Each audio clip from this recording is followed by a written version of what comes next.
أمري واحلل عقدة من لساني يفقهوا قولي ربي زدني علما اللهم فقهنا في الدين اللهم إني أسألك إيمانا لا يرتد ونعيما لا ينفد ومرافقة محمد صلى الله عليه وسلم في أعلى جنة الخلد آمین یا رب العالمین۔ آج انشاءاللہ ہم کریں گے علی رضی اللہ تعالیٰ عنہ کے حکیمانہ چند اقوال، تقریباً 50 اقوال زرعی کہ جن میں ان کی حکمت اور دانائی کا اور دین کے معاملے میں ان کے گہرے فہم کا پتہ چلتا ہے۔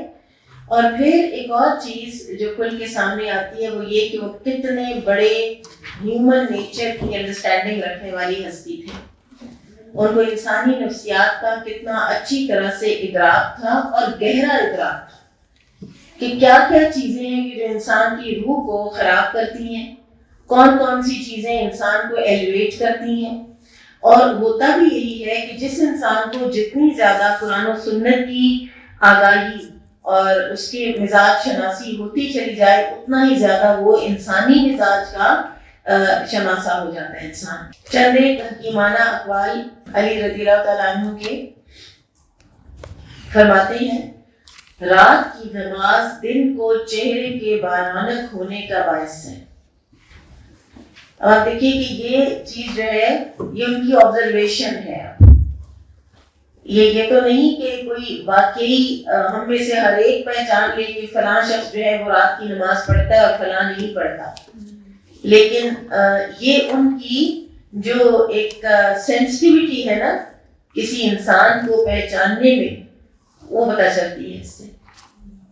پھر فرمایا دین میں خیر تقویٰ کی وجہ سے ہے اور اس کے بگاڑ کا باعث طمع اور لالچ ہے۔ اور اپنے دور میں جو بھی وہ پرفتن حالات دیکھ رہے تھے اس وجہ سے بھی ان کو سمجھ آ رہی تھی کہ مین کلپریٹ انسانوں کے لیے جو فساد پیدا کرتا ہے انسانوں کی زندگی میں اور انسانوں کے دین میں، وہ دنیاوی زندگی کا طمع اور لالچ ہے، حرص و ہوس ہے۔ پھر فرمایا مبارک ہو اس شخص کو جس نے اپنے علم پر عمل کیا۔ اور کہتے ہیں نا کہ اخلاص کی نشانیوں میں سے ایک نشانی یہ ہے کہ انسان کا علم اس کے عمل میں آئے۔ جب تک علم عمل میں نہیں آتا اس وقت تک انسان خالص نہیں ہے، اس وقت تک اس کے اخلاص کے اوپر ایک بہت بڑا کوسچن مارک لگا ہوا۔ اور ہم سمجھتے ہیں بعض اوقات کہ ہم نے جو چیز پڑھ لی یا ہم نے پڑھا لی تو وہ ہمارے نامہ اعمال میں ہمارے لیے بن گئی، ایک حجت بن گئی، لیکن ہمیں پتہ ہونا چاہیے کہ جس چیز کو ہم پرچار تو کرتے ہیں، ہم اس کی تبلیغ تو کرتے ہیں، لیکن خود وہ ہمارے عمل میں نہیں ہے تو وہ ہمارے خلاف حجت بنتی ہے۔ ہمارے حق میں حجت وہ تب بنتی ہے جب ہم اس کے اوپر خود باعمل ہوتے ہیں۔ پھر یہ بڑی خوبصورت بات ہے، فرمایا فرصت کے اوقات بادل کی طرح گزر جاتے ہیں، انسان ان کو ضائع کر بیٹھتا ہے اور بالکل ایسے جیسے کبھی بھی واپس نہیں آتے۔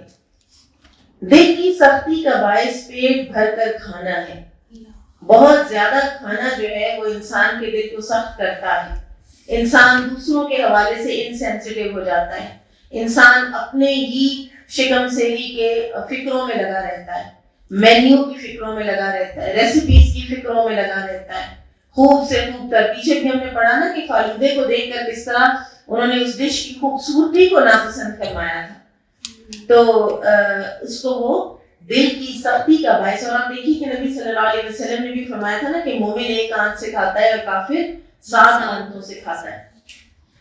پھر فرمایا عظمت و شرف فضائل آداب و اخلاق میں ہے، حسب نسب میں نہیں۔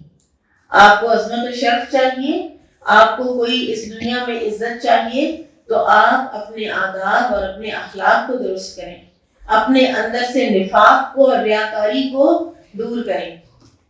ہمارے معاشرے میں ریاکاری اتنی پھیل چکی ہے، اور فار ایگزامپل میں نے یہ بھی دیکھا ہے کہ بعض اوقات جو لڑکی والے ہیں وہ اپنے آپ کو اتنا انڈر پریشر فیل کرتے ہیں کہ وہ اپنی بیٹی کو جو کچھ دے رہے ہوتے ہیں وہ بھی دنیا کو دکھا رہے ہوتے ہیں، وہ بھی وہ کبھی ان لاس کو دکھا رہے ہوتے ہیں، کبھی وہ عام معاشرے کو دکھا رہے ہوتے ہیں. آپ دیکھیں کہ یہ کس قسم کا ایک دکھاوے کا پورا کلچر ہے، اور اسی میں عظمت و شرف سمجھا جاتا ہے. انہوں نے یہ دیا، انہوں نے اتنے پیسے دیے، انہوں نے جو بھی دیا، اور اس کو گن رہا ہوتا ہے، معاشرہ گن رہا ہوتا ہے اس کو، اور اسی میں عظمت و شرف. بلکہ عظمت و شرف کدھر ہے؟ فضائل آداب و اخلاق میں.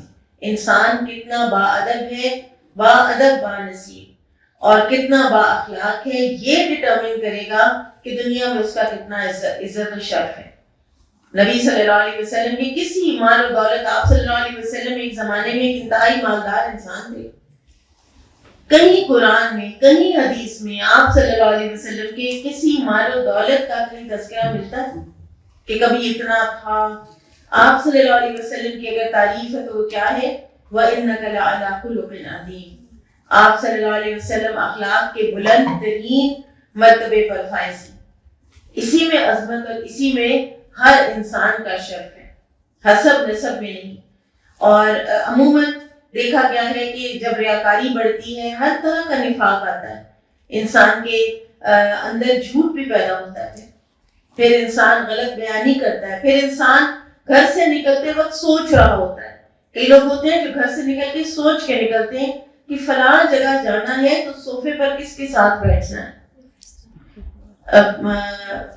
بہت سی ایسی چیزیں جو ہے نا وہ دیکھنے میں ملتی ہیں کہ یعنی باقاعدہ خواتین کسی اٹھ کے جا کر کسی ایسی جگہ پر اپنے آپ کو پلیس کرتی ہیں کہ ہاں اگر فلاں آیا تو اسے یہیں بیٹھنا ہے، اس کی یہی جگہ بنتی ہے. ان چیزوں میں عظمت اور شرف جو تلاش کرتے ہیں ان کا مقدر کبھی بھی عظمت و شرف نہیں ہوتا، ان کا مقدر پستی ہی ہوتی ہے. لوگوں میں اگر آپ نے باعزت ہونا ہے تو آپ اللہ کے بندے بنیں گے تو باعزت ہوں گے. من تواضع للہ رفعہ اللہ، جو اللہ کے لیے تواضع اختیار کرے گا اللہ تعالیٰ اس کو بلند کر دے گا. گھر سے نکلتے ہوئے یہ سوچنا کہ کس کے گھر کس طرح بیہیو کرنا ہے، کس کے گھر کتنا کھانا ہے، کس کے گھر کھانا نہیں کھانا، کس کے گھر کیسے بولنا ہے. ہم ہر وقت اپنے اوریجنل سیلف کو تو کہیں دفن کر دیتے ہیں، ہر وقت ہم اسی اس میں ہوتے ہیں کہ ہاں ہر وقت پریٹینس ہے، ہر وقت کی ایک ڈرامے بازی ہے جو ہم کر رہے ہوتے ہیں. تو اور ہم سمجھتے ہیں کہ اسی میں ہماری عظمت و شرف ہے. عظمت و شرف آپ کے اوریجنل ہونے میں ہے، اور اوریجنل ہونے میں یہ ہے کہ آپ کے آداب و اخلاق آپ کو they should come naturally to you, اور آپ ہر جگہ پہ ہر مجلس میں ایک جیسے ہی ہوں. آپ یہ نہیں کہ کہیں آپ کیسے نظر آ رہے ہیں اور کہیں آپ کیسے نظر آ رہے ہیں. پھر فرمایا اخلاق کا حسن جسمانی خوبصورتی سے زیادہ افضل ہے. پھر فرمایا اخلاق فاضلہ اور اعلیٰ ظرفی میں رزق کے خزانے پوشیدہ ہیں. رزق کے خزانے بھی اخلاق فاضلہ اور اعلیٰ ظرفی میں ہیں. برکتیں بھی تبھی آتی ہیں. کنجوسی اور بخیلی اور گن گن کے رکھنے والے جو ہیں وہ ہمیشہ محتاج ہی رہتے ہیں. ان کے پاس جتنا بھی ہو ان کو ایسے لگتا ہے کہ ہمارے پاس کچھ بھی نہیں. پھر فرمایا نیکی بہترین خزانہ ہے. ایک مرتبہ علی رضی اللہ تعالیٰ عنہ کی خدمت میں کچھ لوگ جمع تھے. انہوں نے نیکی کے موضوع پر باتیں کی تو امیر المومنین نے اس موقع سے فائدہ اٹھاتے ہوئے فرمایا نیکی ایک بہترین خزانہ ہے اور بہترین کھیتی ہے. اس کے انکار کرنے والے پر توجہ نہ دو. جو بھلائی حاصل نہ ہونے پر بھی شکریہ ادا کرے وہ بھلائی کے حصول پر شکریہ ادا کرنے والے سے زیادہ اونچے درجے کا آدمی ہے. نیکی کا برتاؤ کرتے ہوئے کسی کی طرف سے شکر گزاری کا انتظار نہ کرو. نیکی کی تکمیل 3 باتوں سے ہوتی ہے. اپنی نیکی کو چھوٹا سمجھو، یہ سونے کے پانی سے لکھے جانے والی بات ہے. اپنی نیکی کو چھوٹا سمجھو، اسے چھپاؤ اور نیکی کرنے میں کافی سے کام ڈالو.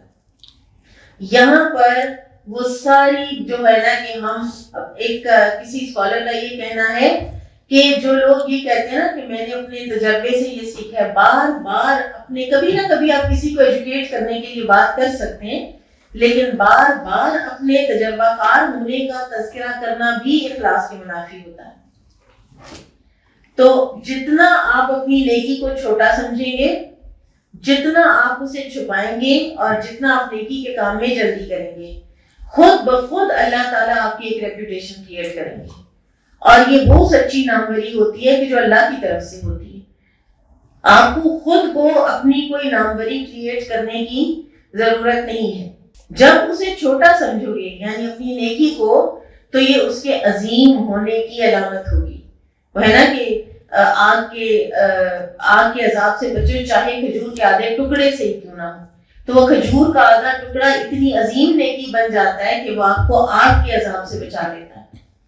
لیکن وہ ہوگا چھپا ہوا، وہ آپ کی اپنی نظروں میں وہ چھوٹا ہوگا، اور پھر جب آپ کو نیکی کا موقع سامنے آئے گا اسی وقت آپ اس کو کر ڈالیں گے، تو پھر آپ دیکھیں گے کہ آپ کی نیکی آپ کو کہاں سے کہاں پہنچاتی ہے. جب نیکی چھپاؤ گے تو یہ اس کی تکمیل ہے، ٹھیک ہے. اور جب اس میں تاخیر سے کام نہیں لوگے تو دوسروں کے لیے اس نیکی کو خوشگوار بنا دو گے. کتنی خوبصورت باتیں ہیں. پھر فرمایا بے ادبی کرنے سے کسی کو عزت و عظمت نہیں ملتی.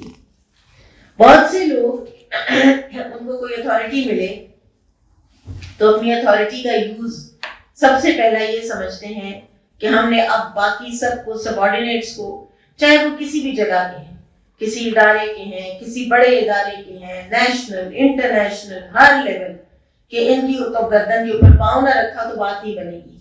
میری تو عزت اب تک ہے جب میں ہر وقت ان کے اوپر اپنا جو ڈنڈا ہے نا وہ مسلط ہوں. تو علی رضی اللہ تعالیٰ عنہ فرماتے ہیں کہ اس طرح عزت و عظمت نہیں ملتی. ہو سکتا ہے وقتی طور پر لوگ آپ سے ڈر جائیں، خائف ہو جائیں اپنی بے عزتی کے خوف سے، یا کسی نہ کسی قسم کے ریپرکشنز کے خوف سے کہ یہ کر دیں گے یا یہ وہ کر دیں گے. لیکن اس سے انسان کی ذلت میں اضافہ در اضافہ ہوتا ہے. کوئی بھی انسان اپنے زور سے اپنی عزت منوائے گا تو اس کی ذلت ہی میں اضافہ ہوگا. پھر فرمایا حاسد کو کبھی پرسکون زندگی نصیب نہیں ہوتی.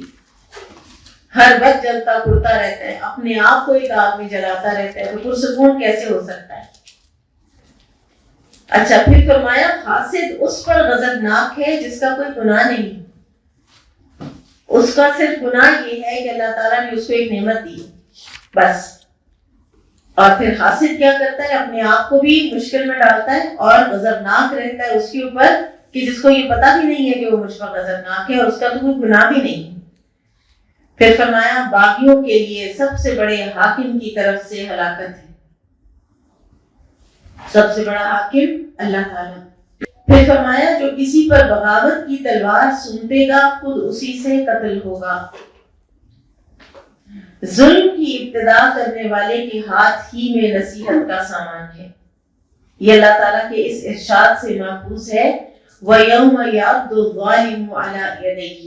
کٹھن حالات پر تشویش ظاہر نہ کرنا مردانگی ہے. پینک نہ ہونا، اپنے حواس باختہ نہ ہونے دینا، اوسان خطا نہ ہونے دینا. اور جس طرح جو حالات انکاؤنٹر علی رضی اللہ عنہ نے کیے ہیں نا، باقی تینوں خلفائے راشدین نے بھی وہ نہیں کیے. جو ہولناکیاں انہوں نے دیکھی ہیں وہ اور کسی نے نہیں دیکھی. اور کہیں کسی جگہ پر بھی ہم نہیں دیکھتے کہ علی رضی اللہ عنہ کے اوسان خطا ہوئے ہو، یا آپ نے پینک میں آ کر کچھ ایسا کیا ہو یا کہا ہو. آپ نے جو بھی کیا، جو بھی کہا، سوچ سمجھ کے کیا اور سوچ سمجھ کے کہا. ہم سوچ ہی نہیں سکتے کہ وہ کن کن حالات میں سے گزرے ہیں. بعض روایات میں آتا ہے نا کہ جب کوئی ایسی بہت ہی سٹرینج اور بہت ایسی کوئی چیز دیکھتے تو اس کو دیکھ کے فرماتے تھے، جب بہت ہی کوئی ہولناک منظر یا ایسی کوئی چیز ہوتی تھی یا جنگ کے دوران یہ سب، تو فرماتے تھے صدق اللہ و رسول، سچ فرمایا تھا اللہ اور اس کے رسول نے. پھر فرمایا برائی کے مرتکب کو روکنے کا طریقہ یہ ہے کہ اس سے حسن سلوک کیا جائے، اس کے ساتھ حسن سلوک سے پیش آیا جائے. کسی کی بھی آپ نے غلطی درست کرنی ہو تو اس کا بیسٹ طریقہ ہے اس کے ساتھ آپ اپنا اخلاق اچھا کریں گے. اور جتنا آپ اس کے ساتھ اپنا اخلاق اچھا کریں گے اتنا وہ آپ کی نصیحت کو سننے کے لیے نرم ہو جائے گا. احسان زبان کو بند کر دیتا ہے، الاحسان یقطع اللسان. اور یہ عموماً یہ کوٹ کیا جاتا ہے اس کو حدیث کے طور پر، تو حدیث نہیں ہے، سیدنا علی رضی اللہ تعالیٰ عنہ کا قول ہے۔ بہت سی ایسی چیزیں ہیں کہ اقوال ہیں کہ جن کو حدیث کے کہہ کر پیش کیا جاتا ہے۔ تو احسان زبان کو بند کر دیتا ہے، یعنی آپ نے کسی پر جب احسان کر دیا تو اس کی زبان آپ کے سامنے کھلے گی نہیں۔ پھر فرمایا جس کی زبان میٹھی ہوگی اس کے دوست زیادہ ہوں گے، سمپل بات۔ جس میں سچائی کم ہوگی اس کے دوست بھی کم ہوں گے۔ تمہاری زبان اسی چیز کا تقاضا کرے گی جس کا تم نے اسے عادی بنایا ہے۔ یہ اتنا امپورٹنٹ ہے کہ آپ نے اگر اپنے آپ کو عادی بنا لیا ہے غیبت کا تو آپ کی زبان غیبت مانگے گی آپ سے۔ پھر آپ کو نہ بھی کوئی برائی مل رہی ہو نا، اور نہ بھی کوئی گوسپ کا آپ کو کوئی موقع مل رہا ہو، تو ایسی بھی دیکھا گیا ہے کہ بغیر کوئی ایشو کے بھی بات ہو رہی ہوتی ہے، اور بیک اینڈ فورتھ میسیجز آ رہے ہوتے ہیں، جا رہے ہوتے ہیں، وائس نوٹس ایکسچینج ہو رہے ہوتے ہیں، چیٹنگ ہو رہی ہوتی ہے، اور باتوں میں سے بات ہوتی ہی کوئی نہیں ہے، لیکن کیونکہ عادت ہے تو بات تو کوئی نہ کوئی نکالنی ہے۔ تو جس چیز کا آپ اس کو سچ کا پکر بنائیں، آپ اس کو غیبت نہ کرنے کا عادی بنائیں، تو یہ آپ سے کبھی بھی یہ مطالبہ نہیں کرے گی۔ جس چیز کے آپ بچے کو بھی عادت ڈالیں گے وہ بچہ آپ سے اسی چیز کا مطالبہ کرے گا۔ پھر فرمایا جو بے مقصد چیز طلب کرے گا وہ با مقصد چیز سے بھی محروم ہو جائے گا۔ ظاہر ہے آپ اپنا وقت اگر بے مقصد میں لگائیں گے تو با مقصد کے لیے تو وقت نہیں بچے گا نا آپ کے پاس۔ پھر ہم ہر وقت کہہ رہے ہوتے ہیں ٹائم ہی نہیں ملتا، ٹائم ہی نہیں ملتا۔ پھر فرمایا اچھے لوگوں سے دوستی کرو، بروں سے محفوظ رہو گے۔ خیر و بھلائی کا ہم نشین بڑی دولت کا مالک ہے۔ خیر و بھلائی کا ہم نشین یعنی خیر و بھلائی کرنے والا، خیر و بھلائی کے ساتھ ساتھ رہنے والا۔ آپ کس کے ساتھ رہتے ہیں؟ جس کے ساتھ آپ بہت قریب ہوتے ہیں، یا وہ آپ کا کوئی رشتہ دار ہوتا ہے، وہ آپ کی فیملی ہوتی ہے، ان کے آپ ہم نشین بنتے ہیں۔ تو ہم نشینی کس کی کرنی چاہیے؟ خیر و بھلائی کی۔ It should be your second nature. It should come naturally to you. آپ کے ارد گرد وہ ایسے ہر وقت ہونی چاہیے خیر و بھلائی کہ ایسے لگے کہ آپ رہتے ہیں ان بٹوین خیر و بھلائی۔ یعنی آپ کے گھروں کے جو ایڈریسز ہیں آپ انہی گھروں میں رہتے ہیں نا، ہر کسی کو پتا ہے فلاں کا یہ گھر کا ایڈریس ہے، وہ اس گھر میں رہتا ہے۔ اس طرح خیر و بھلائی آپ کا ہم نشین بن جائے۔ یہ نہیں کہ کسی جگہ پر کیسے ہیں اور کسی جگہ پر کیسے، ہر وقت زندگی کے 24 گھنٹے خیر و بھلائی کی ہم نشینی ہو تو آپ کو بڑی دولت مل گئی، خیر کثیر مل گئی۔ پھر فرمایا احمق کی دوستی دنیا میں خسارے اور آخرت میں حسرت و پشیمانی کا باعث ہے۔ دنیا میں بھی برے مشورے مان کر انسان خسارہ حاصل کرتا ہے، اور آخرت میں حسرت و پشیمانی۔ انسان کیا کہے گا؟ یا لیتنی لم اتخذ فلانا خلیلا، کاش کہ میں نے فلاں شخص کو دوست نہ بنایا ہوتا۔ ہمارے جو بڑے تھے انہوں نے ہمیں یہ کہا اور ہم نے انہی کی بات مانی، کاش ہم نے ان کی بات نہ مانی ہوتی، کاش ہم نے رسول کا راستہ اپنایا ہوتا۔ تو یہ آخرت کی حسرت و پشیمانی ہے جب آپ دنیا میں اپنی دوستیاں جو ہیں وہ غلط چوز کرتے ہیں۔ المرء علی دین خلیلہ، آدمی اپنے دوست کے دین پر ہوتا ہے۔ تو ہمیں چاہیے کہ اپنی دوستیوں کی لسٹ پر ایک نظر ڈالیں۔ انبیاء کرام مانگا کرتے تھے صالحین کی صحبت، وَأَلْحِقْنِي بِالصَّالِحِينَ، خود صالحین کے ایک اعلیٰ معیار پر فائز لوگ، اور وہ قیامت کے دن اور جنت میں صالحین کی صحبت طلب کرتے ہیں۔ اتنی زیادہ صحبت صالح ضروری ہے۔ صحبت صالح بیسٹ چیز ہے، اور اگر وہ نہ ملے تو پھر انسان صحبت کی بجائے سیکلوژن اختیار کر لے، تنہائی اختیار کر لے، خلوت اختیار کر لے۔ بری صحبت سے خلوت بہتر ہے، تنہائی بہتر ہے۔ پھر فرمایا تمہارے لیے اتنی تربیت کافی ہے کہ جو اپنے لیے پسند کرتے ہو دوسرے کے لیے بھی وہی پسند کرو۔ یعنی اگر کسی انسان نے اس چیز کو اپنی زندگی کا شعار بنا لیا کہ میں نے وہی رویہ دوسروں کے ساتھ رکھنا ہے جو میں چاہتی ہوں کہ دوسرے میرے ساتھ رکھیں، میں نے وہی چیز دوسروں کو دینی ہے جو میں چاہتی ہوں کہ دوسرے مجھے دیں، میں نے وہی دوسروں کے بارے میں بولنا ہے جو میں چاہتی ہوں کہ لوگ میرے بارے میں بولیں، تو میری تربیت ہو گئی۔ اور یہ بھی ڈرائیو ہے ایک حدیث سے کہ انسان مومن نہیں ہو سکتا جب تک کہ وہ جو اپنے لیے پسند کرے وہی دوسرے کے لیے نہ پسند کر لے، مفہوم ہے حدیث کا۔ پھر ایک اور اہم بات، یہ نہ دیکھو کس نے کہا، یہ دیکھو کیا بات کہی ہے۔ اور اس میں بھی ہم بہت کئی دفعہ مینٹل بلاک کا شکار ہو جاتے ہیں کہ فلاں نے کہا ہے تو اب تو ماننا ہی نہیں، فلاں کی بات تو سننی ہی نہیں، حالانکہ یہ دیکھنا چاہیے کہ بات کہی کیا جا رہی ہے۔ پھر وہ سارے ہمارے بیریئر جو ہے نا وہ کم ہو جاتے ہیں، اور اس سے وہ جو بہت زیادہ ایک اختلاف ہے نا امت میں، وہ بھی کم سے کم اور کمزور سے کمزور تر ہوتا چلا جاتا ہے کہ جب آپ ہر کسی کی درست بات کو سننے کا ظرف رکھتے ہیں، حوصلہ رکھتے ہیں۔ پھر فرمایا بہترین انسان وہ ہے جو دوسروں کے لیے نفع بخش ہو، اور دوسروں کے لیے نفع بخش بننے کی کتنی ہی صورتیں ہیں۔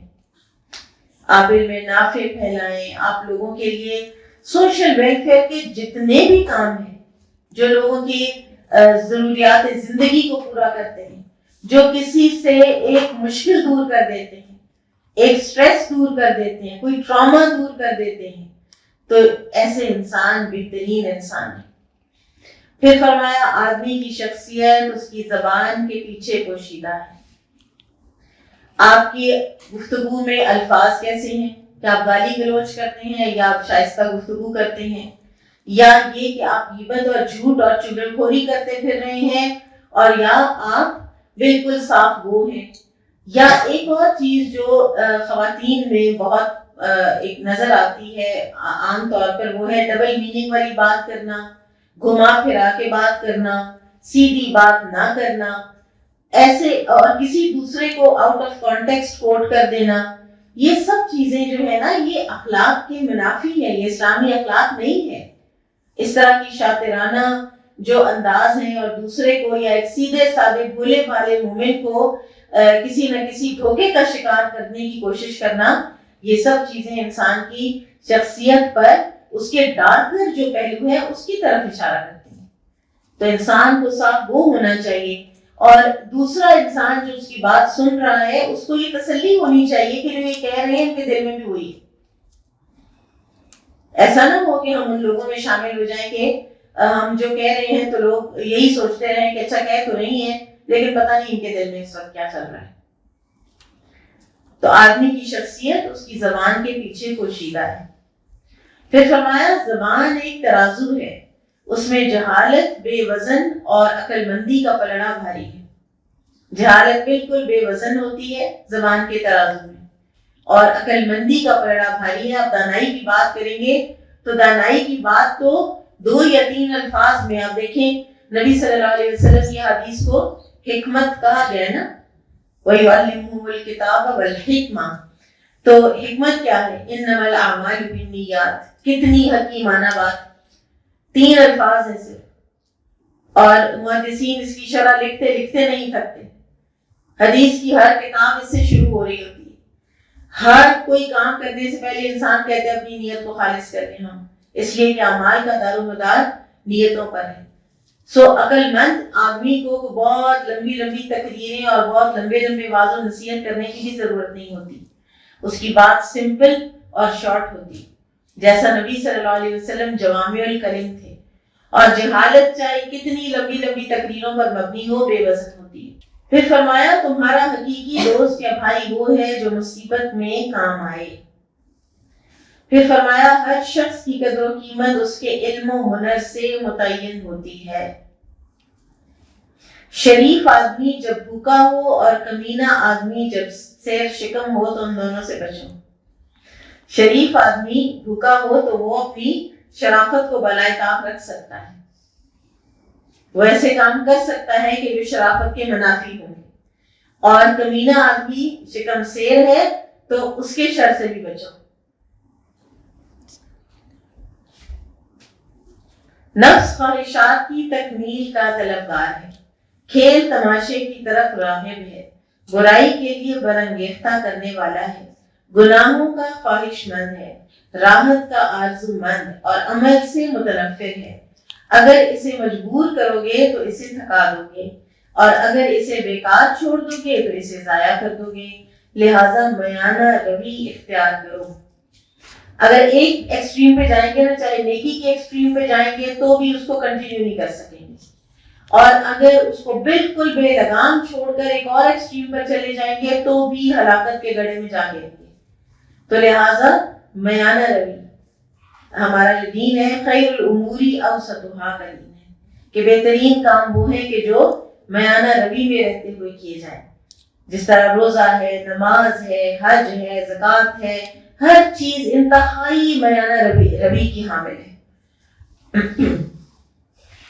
ایکسٹریمز میں آپ دیکھیں گے، ایک طرف ایکسٹریم ہے رہبانیت کی، اور دوسری ایکسٹریم ہے پھر رہبانیت کو وائلیٹ کیا تو کہاں سے کہاں پہنچے۔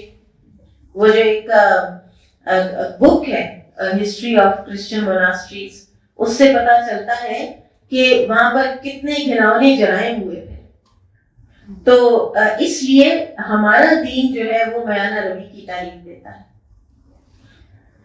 پھر فرمایا عاجز ہونا آفت ہے، صبر بہادری ہے، زہد بڑی دولت ہے، اور تقوی جنت میں لے جانے والی چیز ہے۔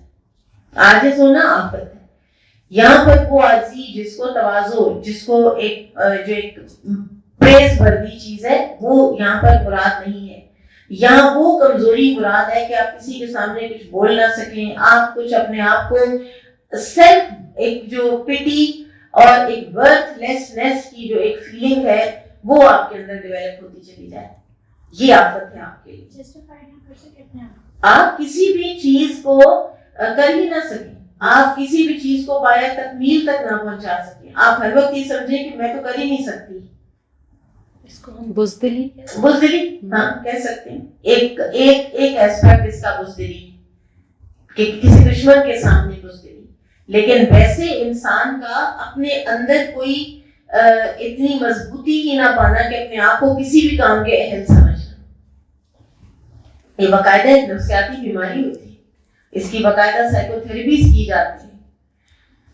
پھر فرمایا صبر بہادری ہے، اور صبر کا تو آپ جانتے ہیں لغوی معنوں میں بہادری، ڈٹ جانا کسی چیز کے آگے۔ پھر زہد یہ نہیں ہے کہ انسان جھوٹے موٹے کپڑے پہنے یا انسان بالکل کھانا پینا چھوڑ دے یا عمدہ غذا کھانا چھوڑ دے، ایسا نہیں ہے۔ زہد ہے کہ آپ کے دل میں دنیا کی محبت اس طرح جمی ہوئی گڑی ہوئی نہ ہو کہ وہ آپ کے اعمال پر اثر انداز ہو جائے۔ اور پھر تقویٰ، وہ تو جنت میں لے جانے والی چیز ہے۔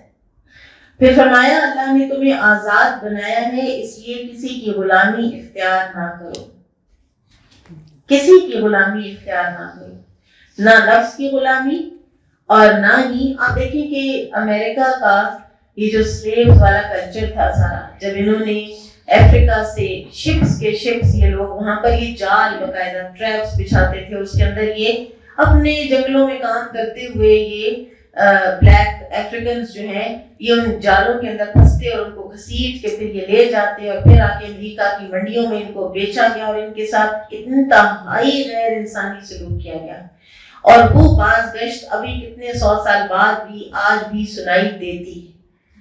اور آپ دیکھیں بنی اسرائیل مصر سے نکلے غلامانہ ذہنیت لے کر تو اللہ ہی کو نہ پہچان سکے، انسان اپنے رب کی پہچان کھو دیتا ہے اگر انسان کی ذہنیت غلامانہ ہو۔ اصل چیز جس سے بچنا ہے نا وہ غلامانہ ذہنیت ہے۔ آپ دیکھیں بلال رضی اللہ تعالیٰ عنہ کی ذہنیت غلامانہ نہیں تھی، وہ غلام تھے، وہ نسل در نسل غلام چلے آ رہے تھے، لیکن غلامانہ ذہنیت نہیں تھی۔ انہوں نے جب اللہ تعالیٰ کو پہچان لیا تو غلامانہ ذہنیت میں سے نکل آئے اور کتنے بہادر بن گئے، اور کیا پھر اللہ تعالیٰ نے ان کو ایلیویٹ کیا۔ تو اس لیے ہمیں ذہنی طور پر کسی کا بھی غلام نہیں ہونا، نہ کسی اور کلچر کا، نہ کسی اور لینگویج کا. میں پڑھ رہی تھی کہ پتہ نہیں مثال دینی چاہیے یا نہیں، لیکن ابھی ریسنٹلی کسی نے یہ لکھا ہوا تھا کہ ہمارے جو پلیئرز ہیں ان کو انگریزی نہیں آتی تو ہمیں بڑی شرمندگی ہوتی ہے. فلاں جو ٹیم ہے اس کا تو پلیئر انگریزی پھٹ کر بول رہا تھا، تو ہمارے پلیئرز کو انگریزی کا کریش کورس کروایا جائے تاکہ یہ اگر مین آف دا میچ بنے. یہ کسی نے لگائی ہوئی تھی کوئی پوسٹ. اس کے جواب میں کسی نے لکھا ہوا تھا کہ ایک واقعہ لکھا ہوا تھا کہ ایک انگریز ایک مرتبہ آیا تھا، کوئی افسر تھا، وہ مولانا ابوالکلام آزاد کے پاس آیا، اپنا ٹرانسلیٹر ساتھ لے کر آیا تھا، تھنکنگ کہ مولانا کو تو انگریزی نہیں آتی، تو انہوں نے کیونکہ مولانا نے اردو ہی ان کے ساتھ بولنی تھی تو مولانا اردو میں بولتے تھے، وہ انگریز جو ہے وہ ٹرانسلیٹ کر کے بتاتا تھا انگریز کو. تو بیچ میں اس نے نا کوئی ٹرانسلیشن غلط کی تو مولانا نے خود کر دی کہ یہ میرا مطلب نہیں ہے، میرا یہ مطلب ہے. تو بڑا حیران ہوا وہ افسر اور اس نے کہا کہ پھر مجھے ٹرانسلیٹر لانے کا کیوں کہا؟ تو انہوں نے کہا کہ تم اتنے دور سے، ہزاروں میل دور سے آ کر یہاں پر تم نے اپنی زبان نہیں چھوڑی، تو میں یہاں بیٹھے بیٹھے اپنی زبان کیسے چھوڑ سکتا ہوں؟ میں اردو ہی بولوں گا، میں اردو ہی میں بات کروں گا. یہ ہوتی ہے آزاد ذہنیت، اور یہ غلامانہ ذہنیت ہے کہ اگر ہمیں انگریزی نہیں آتی تو ہم کوئی لیسر ہیومن بینگز بن گئے ہیں. ہمارا اگر کوئی انگریزی کے ایک سینٹینس میں ٹینس غلط ہو گیا تو ہماری تو ساری کی ساری شخصیت جو ہے نا اس کے اوپر کوئی ایک قدغن لگ گیا ہے. کوئی اردو اچھا بولے اس کا کوئی کریڈٹ نہیں ہے، اور جو انگریزی فر بولتا ہے تو وہ تو انسان ہی کچھ اور ہو گیا ہے، اس کی عزت ہی کوئی اور ہو گئی ہے. یہ ہے غلامانہ ذہنیت. اس غلامی سے جو ہے نا ہمیں بچنا ہے. ہماری مائیں کتنی فخریہ رہتی ہیں، بچے اردو میں بڑا کمزور ہیں. ہاں ہم، اور یہ فخریہ بات ہے، یہ فخریہ بات ہے ہمارے لیے بالکل کہ اردو نہیں آتی بچے کو، انگریزی آتی ہے یہ فخر کی بات ہے، اردو نہیں آتی یہ بھی فخر کی بات ہے. پھر فرمایا خواہشات پر بھروسہ نہ کرو، یہ بے وقوف کا سامان زندگی ہے. یہ جو لمبی لمبی اس دنیا کی خواہشات ہیں، میرے پاس یہ بھی ہو، ابن آدم ایک وادی سونے کی تو دوسری بھی میرے پاس ہو، دو ہیں تو تیسری بھی میرے پاس ہو، تو یہ تو بے وقوف کا سامان زندگی ہے. اس میں کوئی کریڈیبلٹی نہیں ہے کسی بھی انسان کی کہ اس کے پاس پیسہ زیادہ ہے. اینڈ انفارچونیٹلی آج دنیا میں ہم اس چیز کے پیچھے پڑ چکے ہیں. ہم سب سے پہلی چیز جو نبی صلی اللہ علیہ وسلم نے فرمایا تھا کہ اگر تم جیسے عورت سے رشتہ جو ہے وہ 4 چیزوں کی بنیاد پہ کیا جاتا ہے، حسن، نسب، دین، دولت. تم دین دیکھو، یعنی ایک ہیرارکی اگر بنانی ہے تو اس کے اندر پریورٹی جو ہے وہ سب سے پہلے دین کو دیکھو. ہمارے ہاں تو بالکل ایک ماں سوا الا ماشاء اللہ، لیکن ہمارے ہاں میجورٹی جو ہے وہ سب سے پہلے دولت دیکھتی ہے، اور یا پھر حسن بھی بہت زیادہ دیکھا جاتا ہے. پھر فرمایا لوگ سوئے ہوتے ہیں، جب فوت ہوتے ہیں تو ان کی آنکھ کھل جاتی ہے. یہ ہے دنیا کی زندگی کی حقیقت. ہم سوئے ہوئے ہیں اس وقت، یہ میں اور آپ جو ہے نا ہم سو رہے ہیں. آنکھ کھلنی ہے جب ہم نے قبر میں جانا ہے، پھر سمجھ آنی ہے کہ اچھا حقیقت کیا تھی. اب دیکھیں کہ آنکھ کھلتی ہے تو حقیقت نظر آتی ہے نا، تو حقیقت تو قبر میں نظر آنی ہے، تو آنکھ تب کھلے گی. کیا زبردست باتیں ہیں. اور اس ساری چیز کو اگر آپ اس تناظر میں بھی دیکھیں نا کہ جن حالات میں یہ خلافت راشدہ تھی سیدنا علی رضی اللہ تعالیٰ عنہ کی، تو پھر سمجھ آتی ہے کہ وہ کس طرح سے کس ٹینجنٹ پر جا کر وہ لوگوں کی تربیت بھی کر رہے تھے. پھر فرمایا لوگ جس بات کو نہیں سمجھتے اس بات کے دشمن ہوتے ہیں. سمجھ نہیں آئی تو بس غلط ہے اور اسی بات سے دشمنی ہو گئی. پھر فرمایا جو آدمی اپنی قدر و قیمت جانتا ہے کبھی ضائع نہیں ہوتا.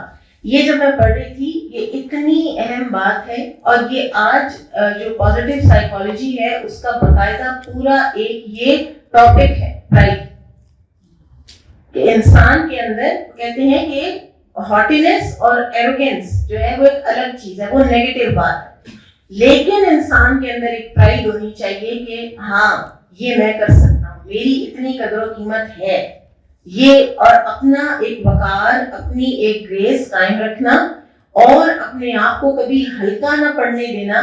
اب دیکھیں کئی دفعہ ہم پرائڈ لے رہے ہوتے ہیں، میں فلاں کو جانتی ہوں، فلاں کو جانتی ہوں، چاہے وہ بندہ اللہ تعالیٰ کے نزدیک کتنا ہی گھٹیا کیوں نہ ہو، لیکن کیونکہ وہ دنیاوی لحاظ سے اگر کوئی حسب نسب کا مالک ہے تو ہم اس کو بھی پرائڈ لے رہے ہوتے ہیں.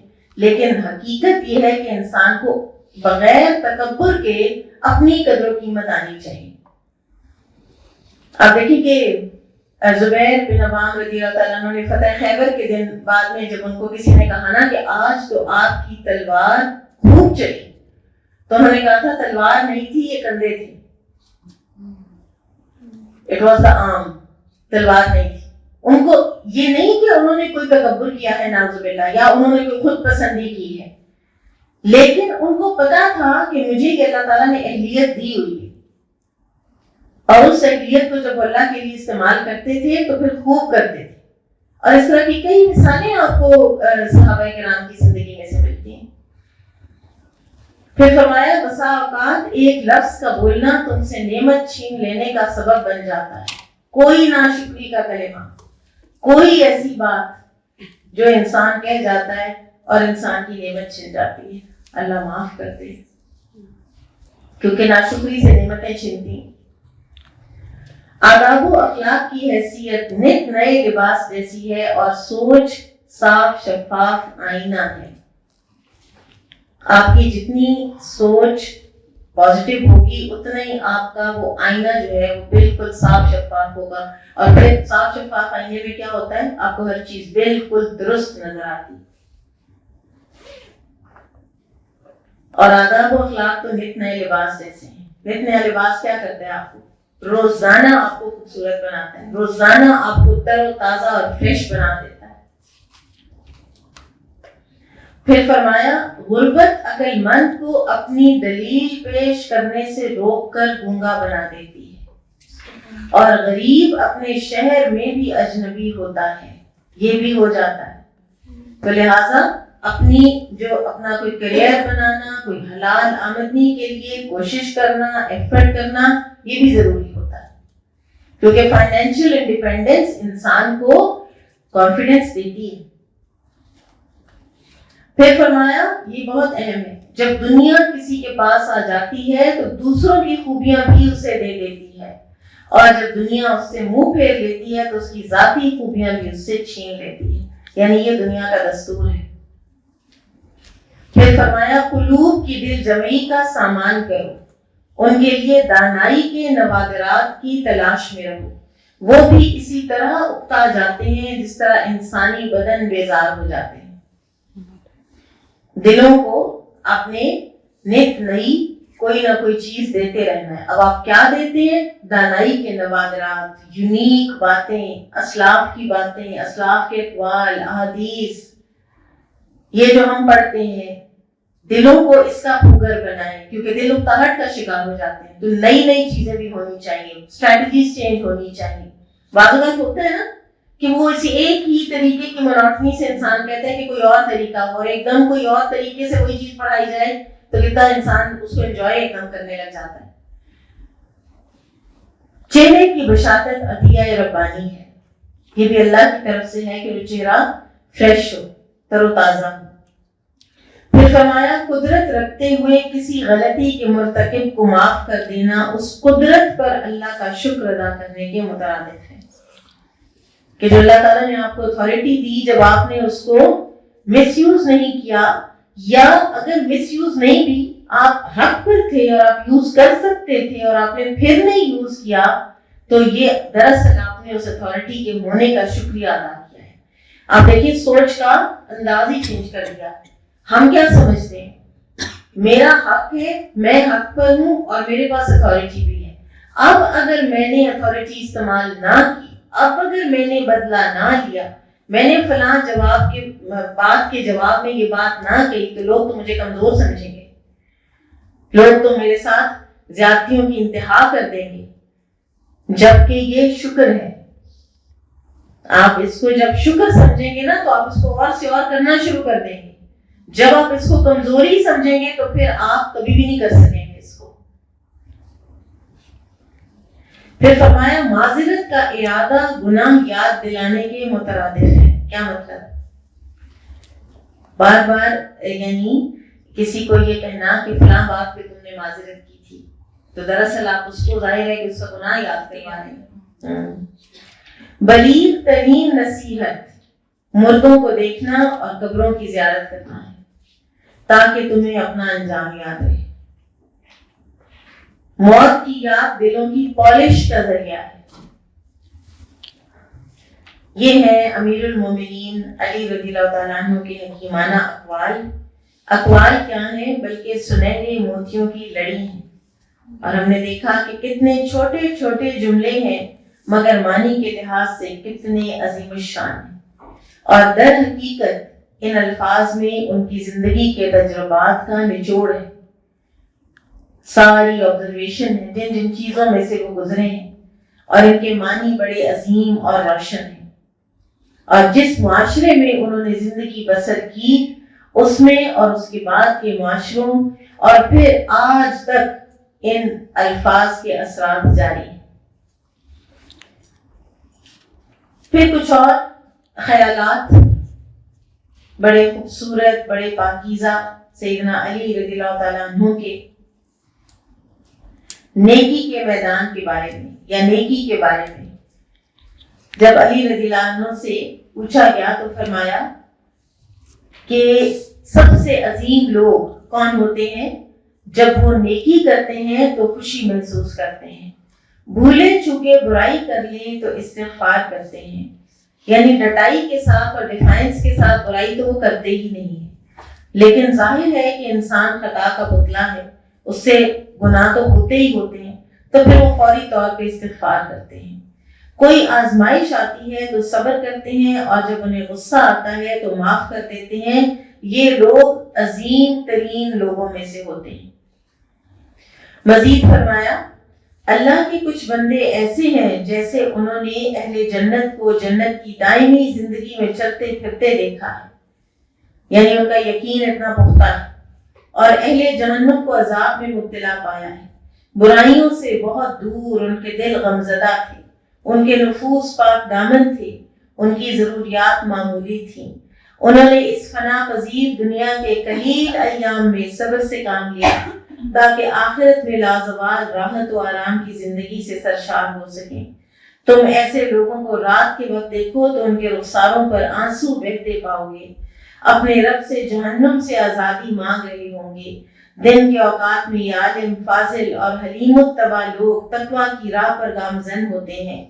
کوئی دیکھنے والا انہیں دیکھتا ہے تو کہتا ہے کہ یہ بیمار ہے، حالانکہ انہیں کوئی مرض لاحق نہیں ہوتا. وہ لوگوں کے دکھ درد میں شریک ہوتے ہیں اور ان سے مل جل کر رہتے ہیں. ایک موقع پر سیدنا علی رضی اللہ عنہ نے فرمایا مومن کو چاہیے کہ اپنی نگاہ کو نگاہ عبرت بنائے، اپنی خاموشی کو بلند پایا سوچ بچار کا حامل بنائے اور اس کی گفتگو دانائی کی آئینہ دار ہونی چاہیے. پھر فرمایا کیا مبارک ہے وہ شخص جو شہرت سے بچا ہوا ہے. سبحان اللہ. وہ لوگوں کو جانتا ہے لیکن لوگ اسے نہیں جانتے، اور اس نے اللہ رب العزت کی رضا جوئی کی معرفت حاصل کر لی ہے. یہ لوگ ہدایت کے روشن چراغ ہیں. اللہ تعالیٰ ان کے ذریعے سے تاریک راہوں کو روشن کر کے لوگوں کو فتنوں سے خبردار فرمائے گا اور انہیں اپنی رحمت میں داخل کرے گا. ایسے لوگ بری باتیں نشر نہیں کرتے. سبحان اللہ. نہ وہ سخت مزاج ہوتے ہیں، نہ ریاکاری سے کام لیتے ہیں. پھر امیر المومنین سیدنا علی رضی اللہ عنہ کا یہ کلام رسول اللہ صلی اللہ علیہ وسلم کے اس حدیث کی تشریح کرتا ہے واضح طور پر کہ بے شک اللہ تعالیٰ اپنے اس بندے سے محبت کرتا ہے جو متقی ہو، دوسروں سے غنی ہو اور شہرت سے بچنے والا. صحابہ کرام کے اوصاف کی یاد دہانی بھی کروایا کرتے تھے اپنے دور میں. ایک مرتبہ ضحیٰ کی نماز پڑھی، یعنی جب دھوپ مسجد کی دیوار پر ایک نیزے کے برابر آ گئی تو 2 رکعتیں ادا کی. پھر اپنے ہاتھ الٹ پلٹ کر فرمایا اللہ کی قسم میں نے رسول اللہ صلی اللہ علیہ وسلم کے صحابہ کو دیکھا ہے، ان کے مقابلے میں آج لوگوں کو دیکھتا ہوں تو مجھے ان میں ان کے مشابہ کوئی بات نظر نہیں آتی۔ جب صحابہ کرام کو الصبح دیکھا جاتا تھا تو ان کی آنکھیں دیکھ کر یہ معلوم ہوتا تھا کہ انہوں نے ساری رات سجدے اور قیام ہی کی حالت میں گزاری ہے۔ وہ کتاب اللہ کی تلاوت کرتے تھے، طویل قیام کرتے تھے، طویل سجدے کرتے تھے۔ وہ صبح کے وقت ذکر الہی میں مشغول ہوتے تو یوں لگتا تھا جیسے تیز ہوا کے جھونکوں سے درخت دائیں بائیں جھکے جا رہے ہیں۔ ان کی آنکھوں سے آنسوؤں کی ایسی جھڑی لگتی تھی کہ ان کے کپڑے بھیگ جاتے تھے اور وہ دنیا و ما فیہا سے غافل نظر آتے تھے۔ ان ارشادات کے بعد علی رضی اللہ عنہ اٹھے اور خاموشی سے چلے گئے۔ پھر ان کے لبوں پر کبھی مسکراہٹ نہیں دیکھی گئی، یہاں تک کہ وہ وقت آ گیا کہ اللہ کے دشمن ابن ملجم نے انہیں شہید کر ڈالا۔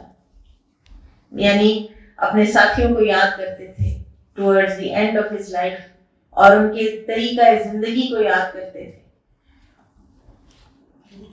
پھر اسی طرح سے فرمایا ایک مرتبہ ایک خطبے میں کہ اے لوگوں میں تمہیں اللہ کا تقوی اختیار کرنے کی وصیت کرتا ہوں۔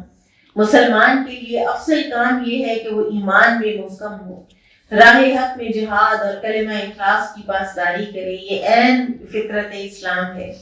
نماز قائم کرنا ملت کی علامت ہے، ادائے زکوٰۃ ایک فریضہ ہے، ماہ رمضان کے روزے عذاب الہی سے بچاؤ کی ڈھال ہے، اور حج بیت اللہ گناہوں سے پاک کرنے کا سبب ہے، صلہ رحمی درازی عمر کا باعث ہے۔ ایک ایک سینٹنس آپ دیکھیں، ایک ایک سینٹنس پورا پورا پیغام لیے ہوئے ہے۔ اہل و عیال سے محبت اور پوشیدہ طور پر صدقہ کرنا گناہوں کا کفارہ اور رب العزت کے غصے کو ٹھنڈا کرنے والا ہے۔ نیکی کا رویہ اختیار کرنا بری موت سے بچنے کی یقینی تدبیر ہے۔ اللہ کے ذکر کی طرف لوٹ آؤ، یہی بہترین ذکر ہے۔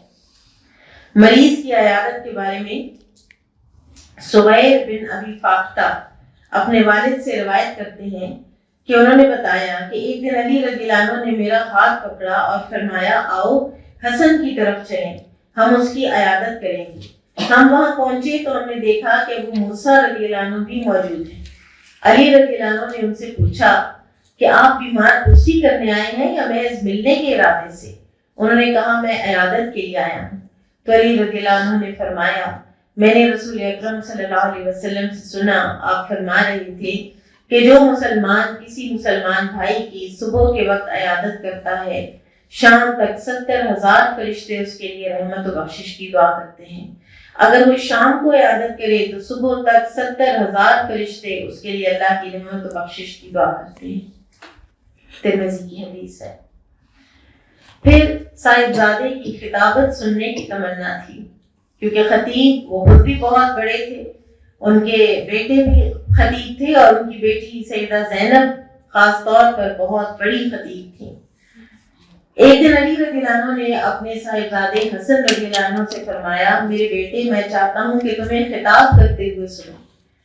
تو انہوں نے عرض کیا مجھے آپ کے سامنے خطاب کرتے ہوئے شرم آتی ہے۔ تو ایک روز حسن رضی اللہ عنہ لوگوں سے خطاب کر رہے تھے تو حضرت علی ایک طرف چھپ کے بیٹھ گئے اور اپنے بیٹے کا خطاب سنا۔ ان کا خطاب فصاحت و بلاغت کا شہپارہ تھا۔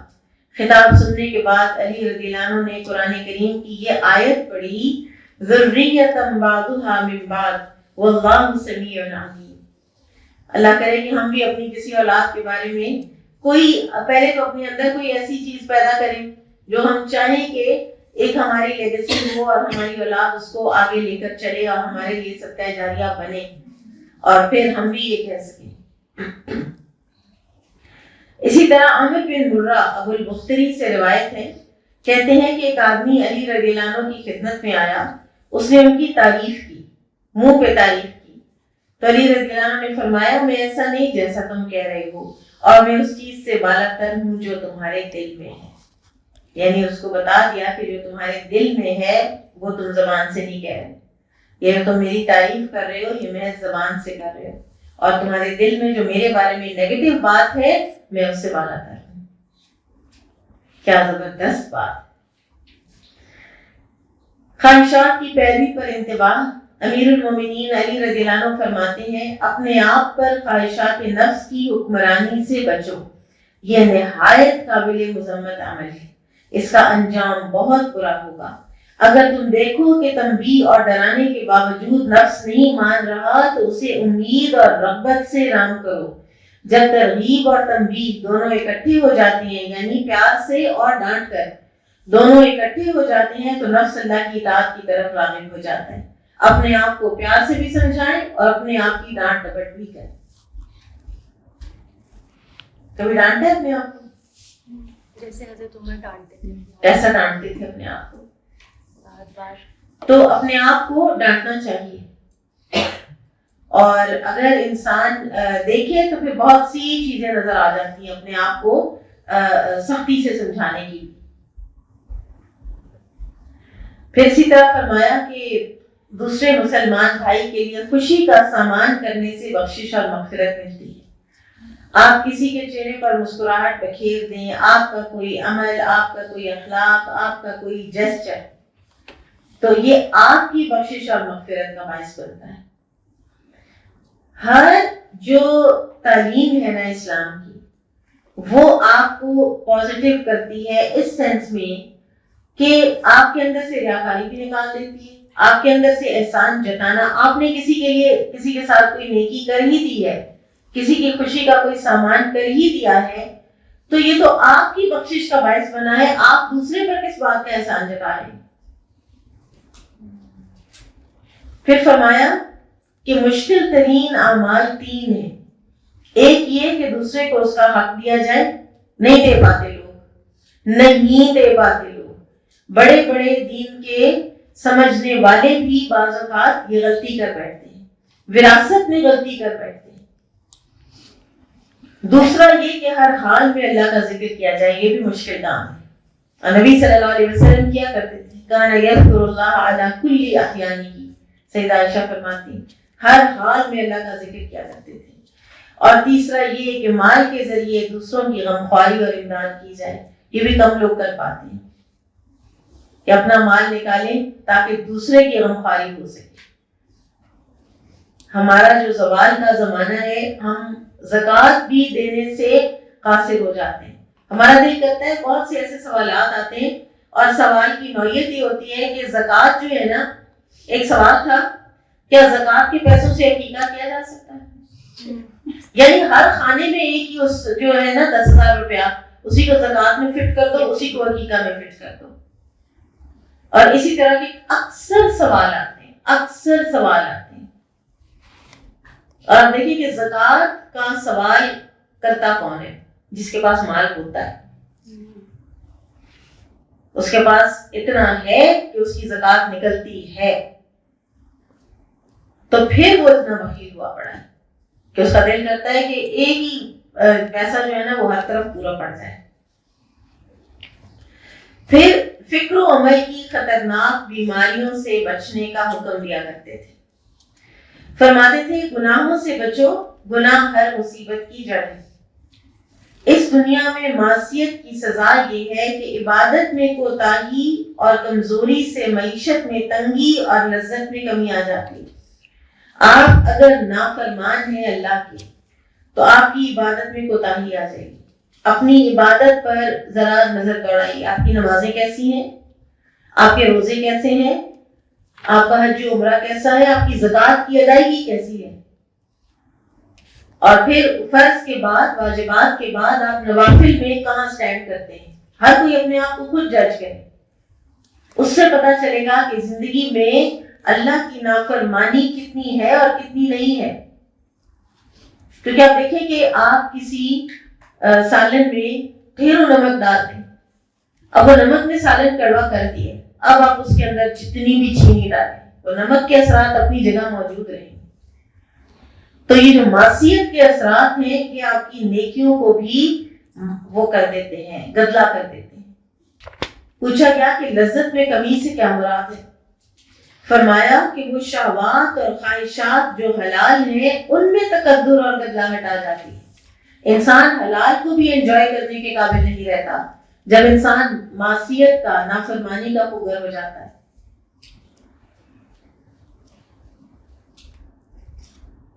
ایک مرتبہ فرمایا جو شخص بغیر خاندان اور قبیلے کے عزت چاہتا ہے اور بغیر کثرت کے نسل چاہتا ہے اور بغیر مال کے استغنا کی دولت کا طلبگار ہے اسے چاہیے کہ وہ معصیت کی ذلت سے نکل کر اطاعت کی عزت اختیار کر لے۔ پھر فرمایا جب تم عزت اور شوکت کے طلبگار بنو تو حرام کردہ امور سے دور بھاگو۔ عزت حلال میں اور اللہ تعالیٰ کی اطاعت میں ہے، حرام میں کوئی عزت نہیں، اور حلال میں اور اطاعت میں وہ شخص بھی عزت پا جاتا ہے جو بغیر خاندان اور بغیر کسی بڑے قبیلے کے ہے، بغیر کثرت کے ہے اور بغیر مال کے ہے، وہ بھی عزت پا جائے گا کیونکہ وہ اللہ تعالیٰ کا نافرمان ہے۔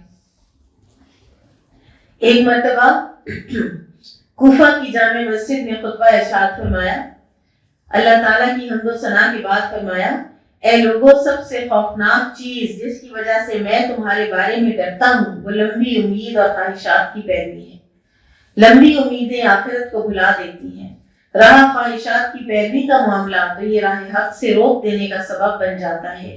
یہ دنیا پیٹ پھیر کر جا رہی ہے اور آخرت تمہارے سامنے ہے، ان دونوں کے اپنے اپنے بیٹے ہیں، تم آخرت کے بیٹے بنو، دنیا کے بیٹے نہ بنو۔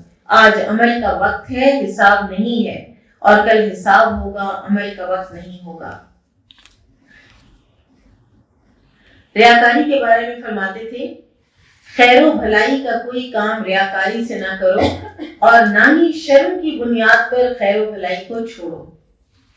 پھر فرمایا ریاکار کی 3 نشانیاں ہیں۔ نمبر 1، جب وہ اکیلا ہوتا ہے اس پر سستی طاری ہو جاتی ہے۔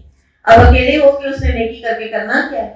دیکھنے والا تو ہے کوئی نہیں، اللہ کو تو دکھانے کے لیے وہ کرتا نہیں ہے۔